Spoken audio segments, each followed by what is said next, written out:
Everyone, welcome back to my channel KS knowledge hub.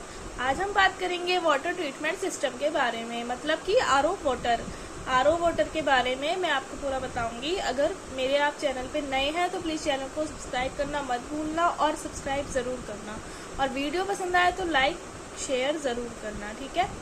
तो start करते हैं हम हमारा वाटर ट्रीटमेंट सिस्टम, ठीक है। आरओ वाटर हम जिसे बोलते हैं, आरओ वाटर हमारे हमें डायलिसिस में आरओ वाटर की नीड होती है, क्योंकि डायलिसिस करते हैं तो हमें पानी की नीड होती है। और हमें पानी ऐसा नहीं चाहिए होता, पानी हमें प्योरीफाई होना चाहिए। विदाउट प्योरीफाई हम वाटर यूज़ नहीं कर सकते अपनी डायलिसिस में, ठीक है। और क्या कहते हैं, कंटामिनेटेड फ्री होना चाहिए हमारा वाटर, जो हमें आरओ वाटर फिल्टर करके देता है, ठीक है। अब आरओ वाटर में ही हमारा कुछ वो होते हैं वाटर कंपोनेंट्स, ठीक है। उसमें हमारा क्या आता है, back flow preventer, temperature blending valve और बूस्टर पंप, ठीक है। बैक फ्लो प्रिवेंटर का क्या काम है कि वो पानी को बैक फ्लो होने से रोकता है, एक ही डायरेक्शन में पानी को भेजता है, ठीक है। और हमारा सेकंड आता है टेम्परेचर ब्लेंडिंग वाल्व। ये क्या करता है, टेम्परेचर, जैसे हमारा जो पानी का टेम्परेचर है, ये क्या करता है, पानी का टेम्परेचर देखता है कि मतलब कि ज़्यादा, मतलब डायलिसिस के लिए ये पानी ठीक है, इसका टेम्परेचर ज़्यादा तो नहीं है, टेम्परेचर कम तो नहीं है। अब मैं टेम्परेचर बता देती हूँ कितना होना चाहिए। मोर देन 90 से ज़्यादा नहीं होना चाहिए, लेस देन 30, ठीक है। इससे नीचे नहीं होना चाहिए, 30 से नीचे, ठीक है। अब होता है हमारा एक बूस्टर पंप, ठीक है। इसमें बूस्टर पंप होता है। बूस्टर पंप क्या करता है, बूस्टर पंप पानी को एक प्रोवाइड करता है प्रेशर। कौन सा प्रेशर, हाइड्रोस्टेटिक प्रेशर।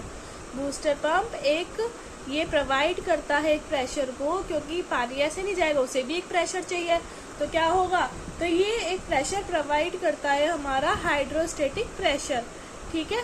अब हमारे आते हैं वाटर ट्रीटमेंट, ठीक है। आरओ सिस्टम जो आरओ वाटर है हमारा, ये किसका पार्ट है, डायलिसेट का पार्ट है।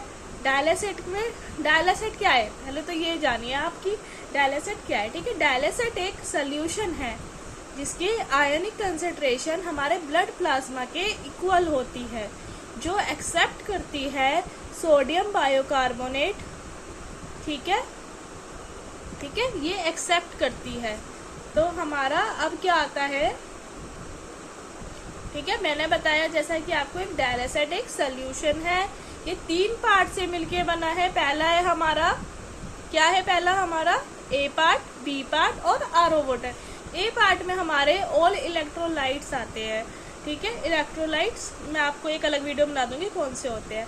सेकंड में हमारे आते हैं सोडियम बायोकार्बोनेट, ठीक है।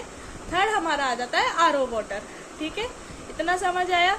आरओ वाटर हमारा वाटर ट्रीटमेंट सिस्टम है, उसने क्या करा है, 3 सेक्शन में इसे डिवाइड करा हुआ है।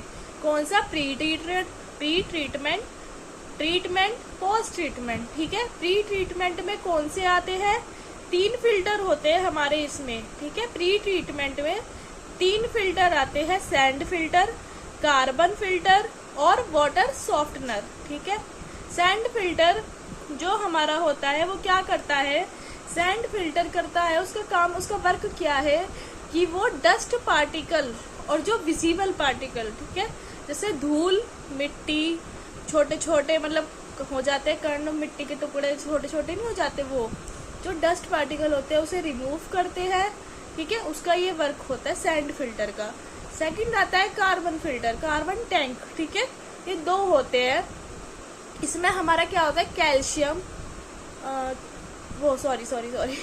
वो हमारा कार्बन टैंक में क्लोरीन, क्लोरामाइन्स, ये हमारे सब रिमूव होते हैं, ठीक है। ये होना चाहिए, क्योंकि अगर ये ज़्यादा होगा तो हमारे पेशेंट को क्या हो जाएगा, हीमोलाइसिस हो जाएगा तो क्या होएगा, आरबीसी रप्चर हो जाएगी, वो ऑक्सीजन कैरी नहीं कर पाएगी, पेशेंट की डेथ भी हो सकती है। इसलिए हमारा इसे रिमूव करना ज़रूरी है। अगर इसके 2 टैंक होते हैं, एक टैंक में अगर कुछ रह जाता है तो वो दूसरा टैंक उसे रिमूव करेगा ही करेगा, ठीक है। थर्ड आता है हमारा वाटर सॉफ्टनर। वाटर सॉफ्टनर क्या कर रहा है, नाम से ही पता लग रहा है, वाटर सॉफ्टनर वाटर को सॉफ्ट, तो ऐसे नहीं कह सकते ना कि वाटर को सॉफ्ट कर रहा है। क्या करता है, ये हमारे पानी में हार्डनेस होती है, पानी हार्डनेस कैसे आप फील करोगे कि ये हार्ड है पानी? फेस वॉश करोगे तो फील होता है थोड़ा सा पानी की कैसा है कैसा नहीं है आपको, फेस वॉश करोगे तो क्या होता है पानी में, पानी जो है वो हार्डनेस होती है, उसमें किसकी वजह से होता है? Calcium and magnesium. कैल्शियम और मैग्नीशियम को वाटर सॉफ्टनर क्या करता है? रिमूव करता है, उसकी हार्डनेस निकालता है। कैल्शियम और मैग्नीशियम की वजह से ही पानी हार्ड होता है। और ये जो वाटर सॉफ्टनर है, जो ये थर्ड है इसका वाटर सॉफ्टनर, ये पानी की हार्डनेस को निकाल देता है, मतलब कैल्शियम और मैग्नीशियम को रिमूव कर देता है। ठीक है, अब हमारा आता है ट्रीटमेंट। ट्रीटमेंट में क्या होता है? रिवर्स ऑस्मोसिस का एक प्रोसेस होता है। ठीक है, रिवर्स ऑस्मोसिस का, इसकी मैं आपको डेफिनेशन बताती हूँ, पहले हिंदी में बताती हूँ फिर देन इंग्लिश में बताती हूँ। ठीक है, इसकी क्या डेफिनेशन है? इसमें क्या होता है, जो हमारा सॉल्वेंट है, ठीक है, सॉल्वेंट मूवमेंट करता है हाई कंसंट्रेशन से टू लोअर कंसंट्रेशन में, हाई कंसंट्रेशन से टू लोअर कंसंट्रेशन में मूवमेंट करता है हमारा सॉल्वेंट एक हाइड्रोस्टेटिक प्रेशर के द्वारा। ठीक है, overcoming the osmotic pressure is called as reverse osmosis. ये हमारी डेफिनेशन है। आप लिखिए the movement of solvent from an area of high concentration to an area of low concentration with a hydrostatic pressure overcoming the osmotic pressure is called as reverse osmosis। ठीक है, समझ आ गई बिल्कुल। अब आता है हमारा पोस्ट ट्रीटमेंट। पोस्ट ट्रीटमेंट में क्या आएगा हमारा? एक यूवी फिल्टर होता है, एक अलग से ये फिल्टर होता है, इसमें यूवी फिल्टर एंड डीआयोनाइजेशन। ठीक है, यूवी फिल्टर क्या है? एक ये अलग से फिल्टर होता है, इसमें क्या होता है हमारा बैक्टीरिया किल किए जाते हैं इसमें हमारे। ठीक है, बैक्टीरिया को किल कर दिया जाता है।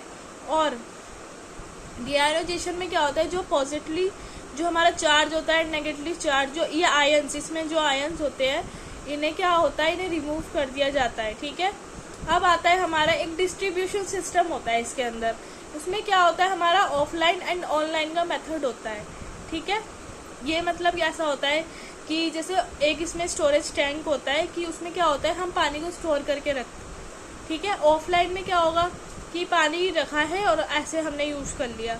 ऑनलाइन में क्या होगा? डायरेक्ट पानी आएगा, और मतलब बाहर से ऐसे डायरेक्ट पानी जब हम मंगाते हैं वो आएगा, देन हम उसे यूज करेंगे, ऐसा होता है। ठीक है, एक इसमें जैसे हम जब अगर हम डायलिसिस स्टूडेंट है या हम हेल्थ केयर में काम कर रहे हैं तो एक ना इसमें डायलिसिस में एक गाइडलाइन यूज होती है, आर्मी गाइडलाइन। ठीक है, इसकी वो फुल फॉर्म क्या है?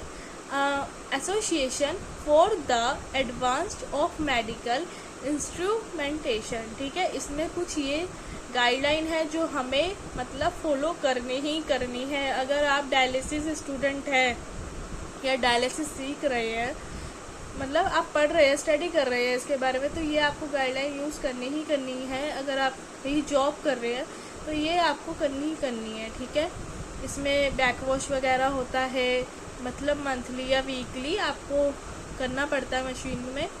ठीक है, और क्या कहते हैं इसमें एंडोटॉक्सिन जो हमारा है, मैं एक बता देती हूँ गाइडलाइन आपको। Endotoxin should not exceed 0.25 EU per ml।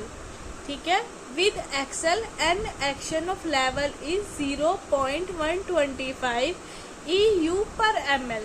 ठीक है, ये बैक्टीरिया। अब आता है हमारा बैक्टीरिया। ठीक है, एंडोटॉक्सिन मैंने आपको बताया ये गाइडलाइन हमको यूज़ करनी पड़ती है। अब मैं एंडोटॉक्सिन जो ये मैंने आपको बताया ये होता क्या है? पहले तो अगर आप इसके बारे में लिख रहे हो तो आपको ये भी पता होना चाहिए कि ये होता क्या है।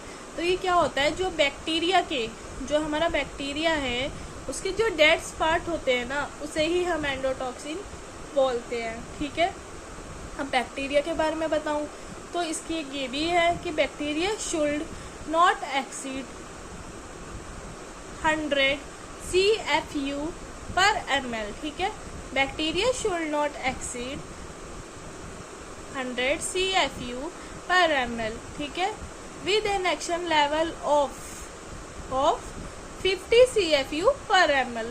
ठीक है, इतना पता लगा। बैक्टीरिया आपको मैंने बता दिया, आम एक गाइडलाइन है कि यूज होती है वाटर ट्रीटमेंट अगर समझ आया हो तो प्लीज़ वीडियो को लाइक करना, शेयर करना एंड कमेंट्स करना, और प्लीज़ चैनल को सब्सक्राइब करना। Thank you.